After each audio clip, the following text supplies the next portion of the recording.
I was sitting in my dorm room when my phone rang. Seeing Dad's name on the screen made me smile. He usually called on Sundays. But this was a Wednesday. "Hey, Dad." "Chloe." "Sweetie." His voice sounded different. Strained. "I need to have a serious conversation with you. Can you come home?" Quote. My heart skipped a beat. Dad wasn't one for dramatics. "What's wrong?" Quote. "We should talk in person. Please." I checked my calendar. Midterms were coming up. "I can come in 2 weeks. Is that okay?" Quote. "Yes. That's fine." He paused. "I love you, Chloe." Those 2 weeks were the longest of my life. I could barely focus on my studies. My mind constantly wandering to what Dad might need to tell me. The train ride to my hometown felt endless. I watched familiar landscapes roll by, my stomach in knots. When I finally arrived home, my stepmother Margaret opened the door. Her face was tense, and she immediately wrapped me in a hug, something she rarely did. "He's in his office," she said quietly, leading me down the hallway.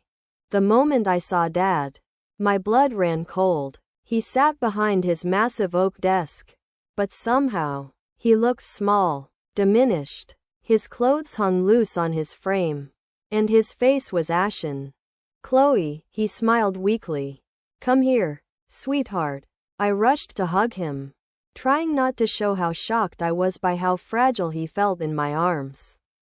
"Dad, what's going on?" Quote. He gestured for me to sit and took a deep breath. "The doctors found cancer. Honey, it's advanced. They don't think I have much time left." The room started spinning. I felt Margaret's arms around me as I struggled to breathe. "I'm so sorry," Dad whispered. "I hope you can visit often. I want to spend as much time with you as possible." We spent the entire weekend together. Dad barely touched his food during meals, but he talked more than I'd ever heard him talk before. He told stories about my childhood, my first steps, my first words, the time I decided to paint the cat purple. He talked about Mom. "Your mother was the most beautiful woman I'd ever seen," he said, his eyes distant. "The day she walked into that coffee shop, I spilled my drink all over myself just staring at her." During these stories, Margaret would quietly slip out of the room, giving us space. Dad's voice got softer when he talked about Mom, how she fought her illness until the very end, how brave she was, even when she knew she wouldn't see me grow up. I was 9 when Mom died, but listening to Dad's stories made her feel close again, like she was sitting right there with us. Even though my heart was breaking for Dad, those moments felt precious, like he was giving me back pieces of her I'd forgotten. After that first weekend, everything changed. I started calling Dad every day between classes, and I took the train home every weekend instead of once a month. Each time I called, his voice sounded a little weaker, but he always brightened up when I told him about my classes or campus life. At first, Margaret seemed supportive, but as the weeks went by, something shifted. The welcoming hugs stopped. Instead of warm greetings, I got curt nods. During meals, she'd sit there, pushing food around her plate, refusing to make eye contact. "How are your classes going, Chloe?" Dad would ask, trying to break the tension. "Good," I'd answer, watching Margaret's jaw clench. "I got an A on my psychology paper." "That's wonderful, sweetheart," Dad would say. Slam. Margaret would get up abruptly, her chair scraping against the floor, and storm off to the kitchen. Dad started chemotherapy in October. The hospital stays became longer, more frequent. During those times, the house felt like a war zone. Margaret stopped acknowledging my presence altogether. The sound of slamming doors followed me everywhere. The kitchen, her bedroom, the bathroom. Slam, slam, slam. One Friday evening, after spending the afternoon with Dad at the hospital, I came home starving. The house was dark and cold. No dinner smells. No pots on the stove. Nothing. I found Margaret in the living room, scrolling through her phone. What's for dinner? I asked. She looked up, her face hard. I didn't make anything. I wasn't counting on having to feed you. The words felt like a slap. What do you mean? I'm here every weekend now. Exactly, she put down her phone. You're here every weekend. If you want to eat, cook for yourself. I stared at her, stunned by her tone. What's going on, Margaret? Why are you acting like this? Quote, nothing's going on. Her voice dripped with sarcasm. I just think you're coming here a bit too often. My father has cancer, I said, my voice shaking. He's sick. Of course I'm coming to see him. Quote, she muttered something under her breath and turned back to her phone, dismissing me completely. I stood there for a moment, then went upstairs without dinner. As I lay in bed, listening to another door slam somewhere in the house, I thought about telling Dad, but he had enough to worry about with his treatments. The last thing he needed was to know about this tension between his wife and daughter. After a month of intense chemotherapy, Dad was finally released from the hospital. His doctors seemed cautiously optimistic, saying his body was responding well to the treatment. When I got this news, I immediately booked my usual weekend train ticket home, eager to see him in better spirits. The autumn air was crisp as I walked up our driveway that Friday afternoon. Something felt different. There were more cars than usual parked outside. I recognized one of them instantly. Mark's sleek black Nissan. The one he never shut up about when we were teenagers. My stomach tightened. If Mark was here, that meant Jessica was probably here too. I hadn't seen my step-siblings in over a year, and that was fine by me. Jessica, being a year older, always made it clear she considered herself superior. And Mark, 6 years my senior, treated me like I was too young to exist in his orbit. The front door was unlocked. As I stepped inside, I found Dad in his favorite armchair, looking tired but better than he had in weeks. His smile when he saw me made my heart warm. There's my girl, he said, reaching for a hug. How are you feeling, Dad? Quote, before we could talk more, Margaret appeared with Jessica and Mark in tow. I greeted them and excused myself to take my bags upstairs. As I climbed the stairs, I could hear them all laughing about something in the kitchen. The sound made me feel like an outsider in my own home. A feeling I thought I'd left behind when they all moved out years ago. I reached my bedroom door and froze.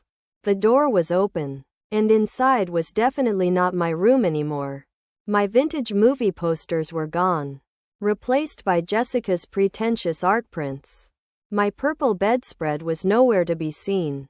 Instead, there was a fancy white duvet with about 50 decorative pillows.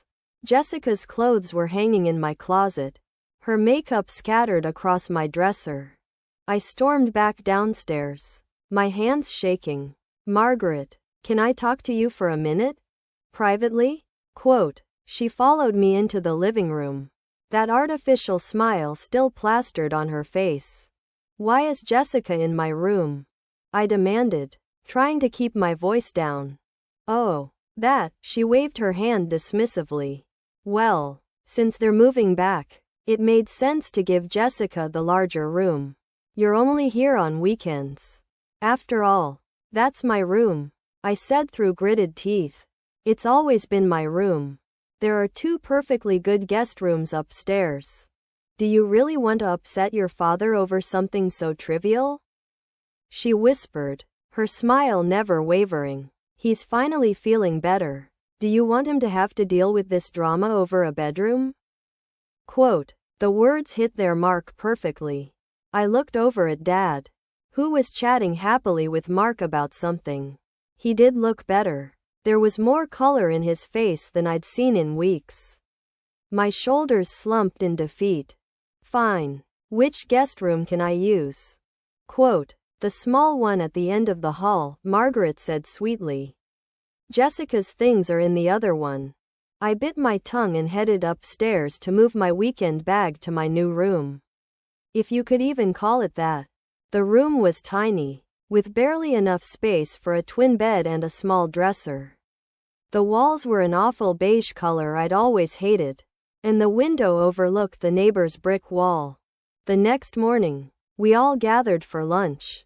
Dad sat at the head of the table, picking at his special diet food, while the rest of us had Margaret's pot roast. The silence was deafening until I decided to address the elephant in the room. Jessica, I said, trying to keep my voice casual. How long are you planning to stay? Quote. Jessica looked up from her plate with that irritating smirk I remembered so well from our teen years. Oh, I'm not just staying. I'm moving back permanently. Someone needs to be here to take care of Dad. After all, since you're so busy with college and everything. I felt my face flush. I come home every weekend. Weekends aren't enough, Jessica interrupted. Dad needs constant care and attention. But don't worry, I'll handle it. I'm happy to make the sacrifice.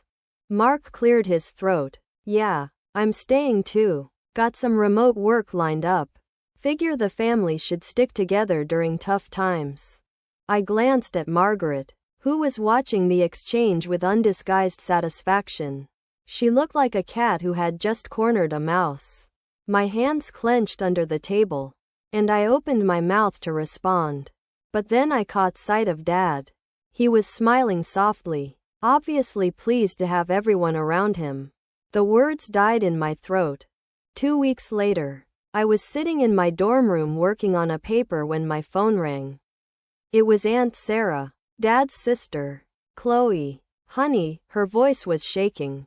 Your father. He's taken a turn for the worse. The doctors say you should come home. I didn't even pack properly. I threw some clothes in a bag, ran to the administration office, and filed for emergency academic leave. The whole time, my mind raced. Why hadn't Margaret called me? Why did it take my aunt to let me know? When I finally reached the house, I knocked repeatedly. I could hear movement inside. Voices. The TV playing. But nobody came to the door. I knocked again. Harder this time. 5 minutes passed. 10. Finally, the door opened. Margaret stood there in her silk robe, looking at me like I was a door-to-door salesperson interrupting her evening. What are you doing here? She asked, her voice cold. I pushed past her into the house. I took academic leave. I'm moving back home to be with Dad. Don't bother, Margaret said, following me into the foyer. He was taken to the hospital 2 days ago. He's on life support. You should go back to college. Focus on your studies. There's nothing you can do for him now. Actually, I said, squaring my shoulders. I have every right to be here. This is my house too. Margaret's thin lips curved into a smug smile. Don't worry, dear. It won't be for long. I didn't have time to decipher her cryptic comment. I dropped my bags in the tiny guest room and rushed to the hospital. Dad's room was in the ICU. He lay motionless among a tangle of tubes and wires. Machines beeping around him. His face was so pale it almost matched the white hospital sheets. I touched his hand. It felt cold. Miss Matthews, a doctor, appeared behind me. I'm Dr. Roberts. I've been overseeing your father's care. How is he? Quote. The doctor's face softened with sympathy. I need to be honest with you.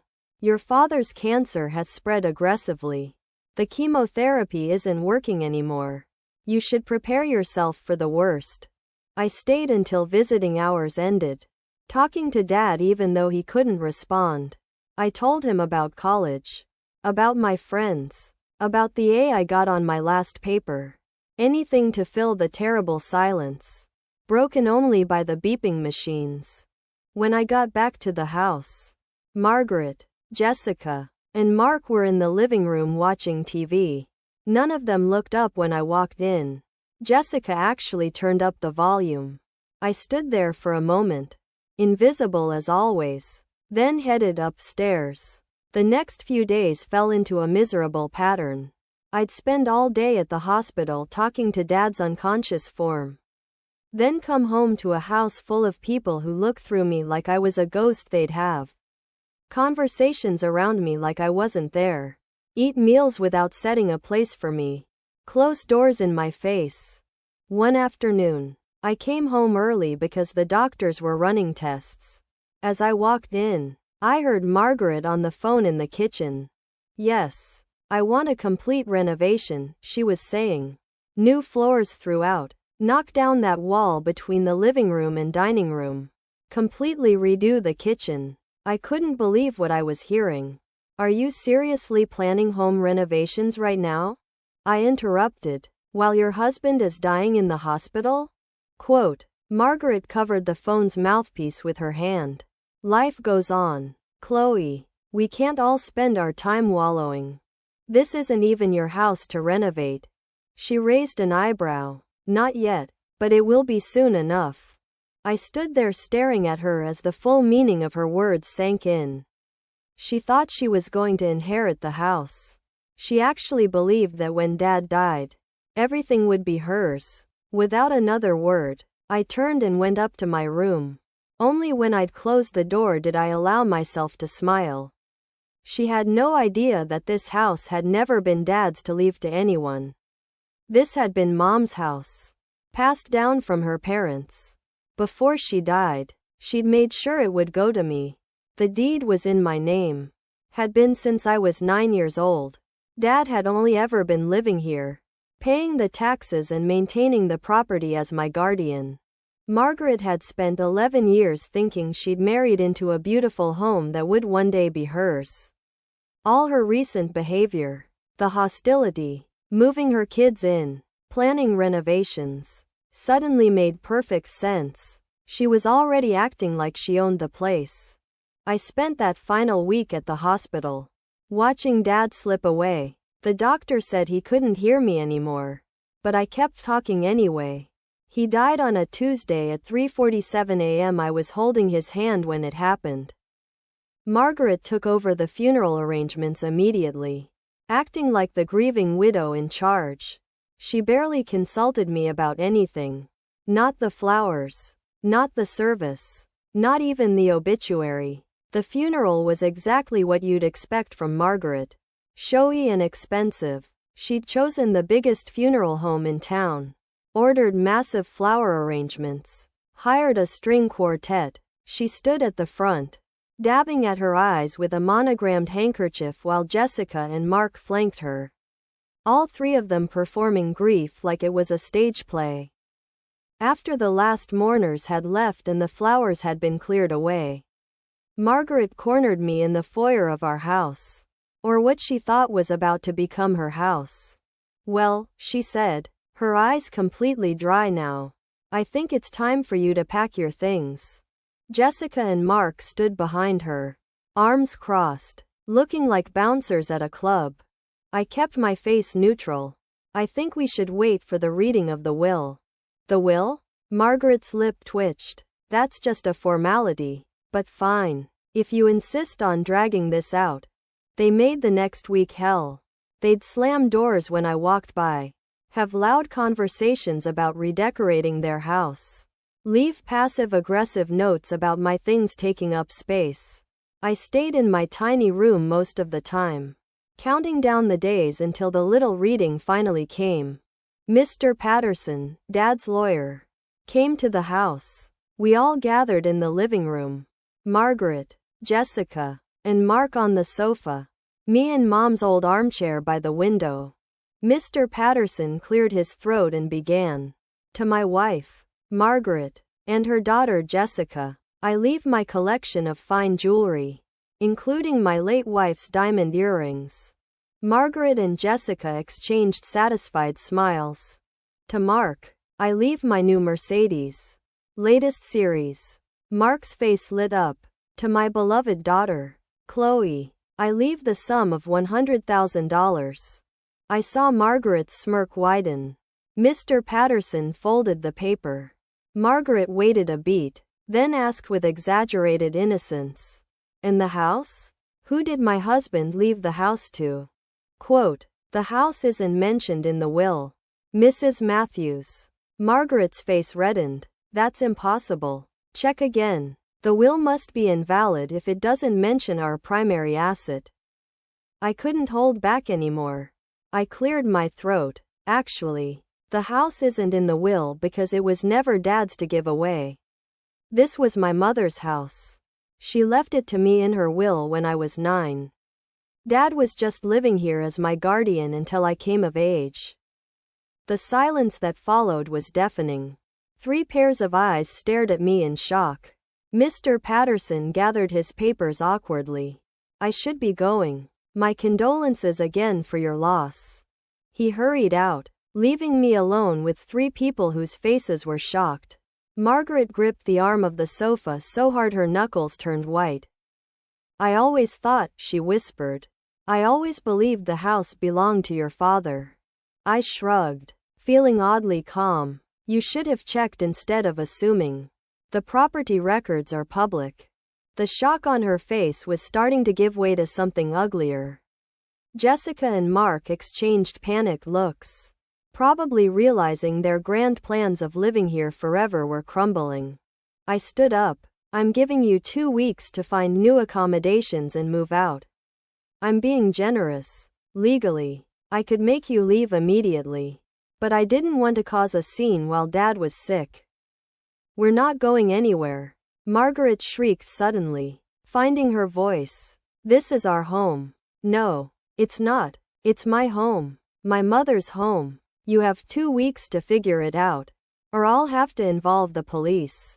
They stormed off to their rooms, shooting me venomous looks. I heard doors slamming throughout the house, followed by angry voices and the sound of things being thrown. I barely slept that night, half expecting them to try something. When I finally dozed off around dawn, it wasn't for long. A tremendous crashing sound jolted me awake. I ran downstairs to find Margaret in the living room, literally tearing the wallpaper off the walls with her bare hands. Strips of the pale blue paper lay in shreds on the floor. What are you doing? I shouted. I picked this wallpaper, she screamed, ripping down another strip. I bought it. I hung it myself. If you want me out, fine, but I'm taking what's mine. Stop it right now, I shouted. I took care of this house for 11 years. She grabbed a vase from the mantel. Mom's favorite crystal vase. I lunged forward just in time to catch it before she could smash it. I cleaned it. I decorated it. I made it beautiful, I said. You lived here rent-free for 11 years, I shot back. You never paid property taxes. Never even had a job. Dad paid for everything. She responded by shoving the coffee table over, sending books and photos scattering across the floor. Then she started pulling books off the shelves and throwing them against the walls. My hands shook as I pulled out my phone and dialed 911. The police arrived within minutes, lights flashing.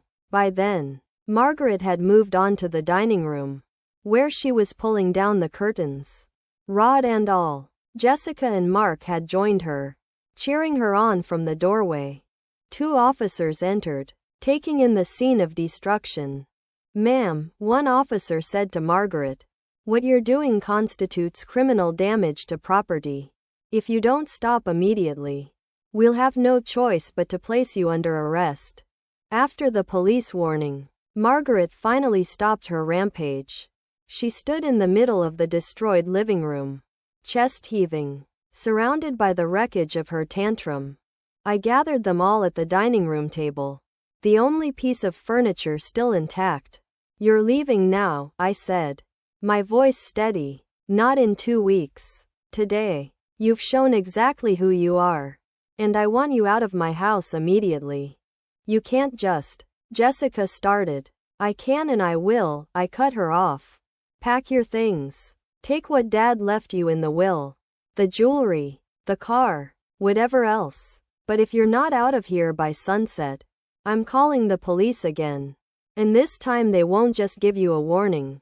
They started swearing, hurling insults and threats. I pulled out my phone and started dialing 911 again.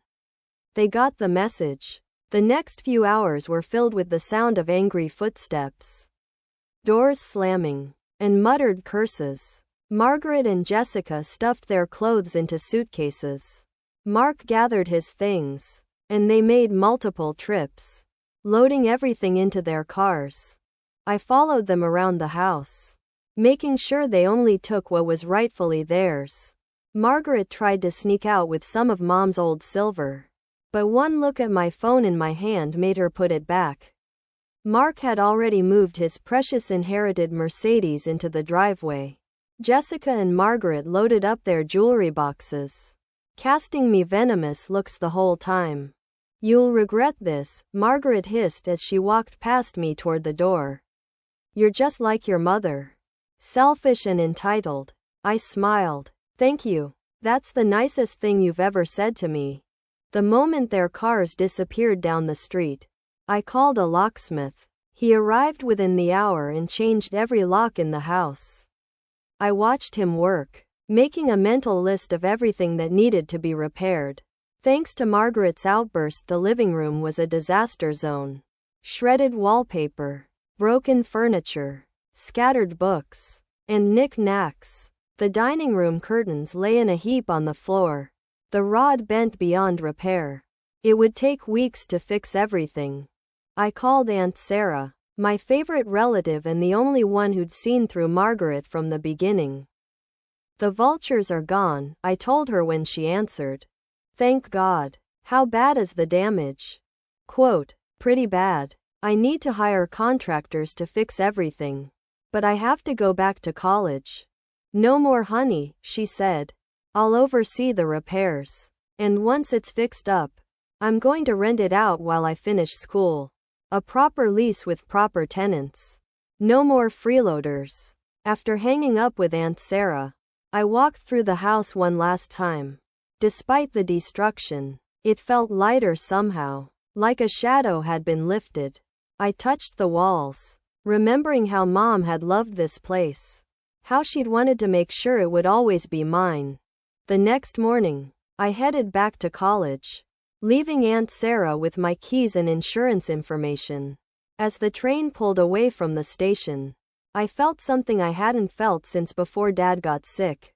Hope. The house would be repaired, and then it would help fund my education through rental income. Most importantly, it would stay in the family, just like Mom wanted, her legacy preserved. I never saw Margaret or her children again. Sometimes I wonder if they ever think about how differently things might have turned out if they'd just been kind, if they'd treated me like family instead of an inconvenience. But mostly, I don't think about them at all.